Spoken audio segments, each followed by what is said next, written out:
Хакасский национальный театр готовит необычный спектакль. Это, пожалуй, самая долгожданная премьера за последние несколько лет. Знаменитая драма американского писателя Эрнеста Хемингуэя «Старик и море» на хакасском языке. В прошлом году пьесу уже ставили на сцене театра имени Топанова на русском языке. Спектакль собрал рекордные кассовые сборы. Театралы ходили на постановку по несколько раз. Ожидается, что «Старик и море» на хакасском будет пользоваться не меньшей популярностью. Зритель должен прийти на этот спектакль, потому что он такой очень, не знаю, для меня это какое-то, для меня самого открытие, что один актер может держать весь зал.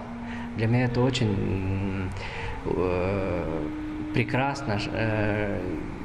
И еще раз повторюсь, удивительно, что мы следим за актером, что с ним произойдет, что сейчас будет. Пьесу нобелевского лауреата Хемингуэя вновь ставит молодой режиссер Марас Чебадаев, выпускник Российского государственного института сценических искусств Санкт-Петербурга, использует в спектакле новейшие технологии и приемы. Так зрителей заворожит не только актерская игра, но и песочная анимация. Картины будут меняться одна за другой, создавая иллюзию моря. Но вот что по-настоящему погрузит спектакль – живая музыка на хакасских национальных инструментах, ощущение до мурашек на коже.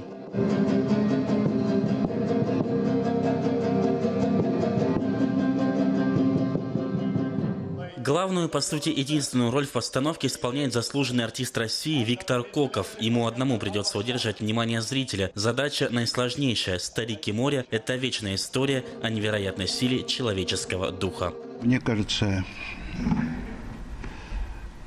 такая роль, в общем-то, актеру дается один раз, может, в жизни, а может, даже вообще не удастся сыграть такую роль. Но вот поэтому я как-то эту удачу поймал и решил попробовать. Мы сначала выпустили на русском языке, и я, в общем-то, уже мыслю по-русски. И тут быстро надо как-то перевернуться и играть это на родном языке. Да вообще меня еще в студенческие годы, когда я впервые прочитал это произведение «Старик и море», да, оно меня тогда еще поразило. Вот. Оно написано, так скажем, сюжет очень незамысловатый, да, такой очень простой, понятный сюжет, но так как это сделано, это меня просто до глубины души, скажем так, потрясло, да, это произведение.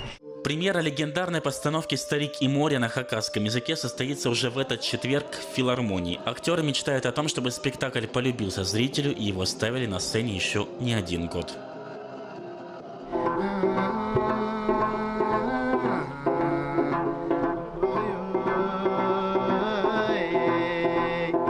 Последние минуты до выхода на сцену. Инвалид по зрению Андар Чаян готовится исполнить для зрителей жюри песню о коне, который постарел и больше не может участвовать в скачках. Тувинский исполнитель приехал в Абакан на первый межрегиональный фестиваль творчества людей с ограниченными возможностями здоровья в составе фольклорной группы «Центр Азии». У себя на родине коллектив хорошо известен, он существует уже больше 20 лет. У каждого исполнителя проблемы со зрением. Да, у нас активисты очень такой народ, дома не сидят, все время ищут новые методы работы. Межрегиональный фестиваль творчества для людей с ограниченными возможностями здоровья проходит в Абакане впервые при поддержке Министерства культуры. Праздник собрал почти 80 участников из Хакасии, Тывы и Красноярского края. Артисты поют, танцуют, читают стихи. Назвать их людьми с ограниченными возможностями язык не поворачивается. Многие из участников дадут фору здоровым людям. Чтобы заяц добрал билет. Знай, моя красавица, зайцы ездят зайцем. Нас за это не осудят. Зайцем ездят даже люди. И пусть на сцене получается все не так гладко, как хотелось бы, никто не расстраивается, ведь творчество лечит. Да и главное, ради чего все собрались в одном зале, это общение, которого в обычной жизни часто не хватает. Да что вы, мы ведь тоже, пусть у нас какие-то физические недостатки, но в нас тоже какая-то изюминка есть, какой-то талант есть. И они расцветали.